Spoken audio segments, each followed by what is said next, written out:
forza e técnica.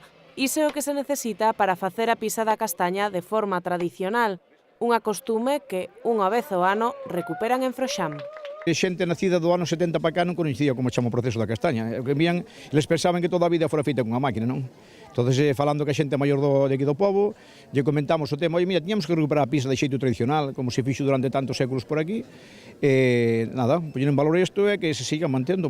O proceso comeza co secado da castaña no sequeiro con lume suave até que rompe a cáscara. A partir dese intre, o proceso é metela nun saco de loneta forte, e entre dúas persoas bater encima dun tallo de madeira hasta que a cáscara rompe. Entón, queda a castaña, o que é así a castaña seca, pilonga, queda limpa.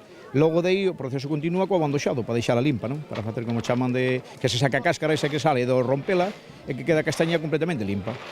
A choiva non desanimou a ninguén. Incluso algúns atreveronse a participar no proceso de pisado. Outros, en cambio, primeiro prefiren observar.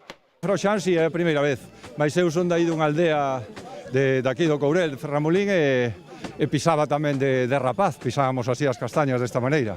Pola tarde, se me deixan, si vou probar, Se me deixan, si. Non provei nunca, non me atrevo. O Courel acolleu a 19ª edición dunha festa que xa se consolidou como unha cita imprescindible para a zona. Íbamos facer a ruta de sendeirismo dende Vilamor, sabíamos que coincidía por estas datas, entón ao final aproveitamos e viñemos aquí. Puxo un vídeo na escola e lle dixo, tedes que vir. Este ano lle dá ao meu fillo. E dixen, bueno, pois este ano vamos. Tamén estivo presente o actor e cómico Federico Pérez, que exerceu de pregoeiro e reivindicou a recuperación de tradicións. É bonito, sobre todo, para a xente máis nova, para que vexa que as cousas se teñen un proceso, unha elaboración, non ven todo do supermercado. Entonces, claro, hoxe en día, claro, as máquinas supliron, como decías ti, supliron todo e parece que xa nos ven todo dado. Entón, é bonito que se conozan as tradicións, os procesos. Unha xornada que rematou cun xantar e na que a banda sonora puxeron as gaitas e as pandeiretas.